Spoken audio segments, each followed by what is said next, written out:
চলে গেছো তাতে কোনো সমস্যা নাই, মনের মধ্যে যে একটা বেদনা দিয়ে গেছো ওইটাই শুধু সারাদিন কাঁদাই।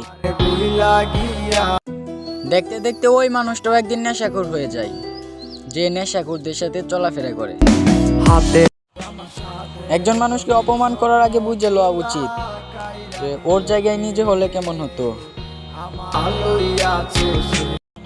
চলে গেছো তাতে সমস্যা নাই, মনের মধ্যে যে একটা বেদনা দিয়ে গেছো ওইটাই শুধু সারাদিন কাঁদাই। কষ্টের পরে সুখ আসে, আর সেইটা চাই নাই আমরা পরিশ্রম করতে শিখেছি। হাজারো কষ্ট বুকে নিয়ে মুখে হাসি, তার নাম পুরুষ জাতি। তুমি তো ভালোই আছো দেখছি বেশ, আর আমি তো তোমার অভাবে একেবারেই শেষ। আরে সিমরি, তুই কি কষ্ট দিবি? কষ্ট তো আমি ছোট থেকেই পেয়ে আসছি, তোর সব কষ্ট আমার একটা মিথ্যা হাসি যথেষ্ট।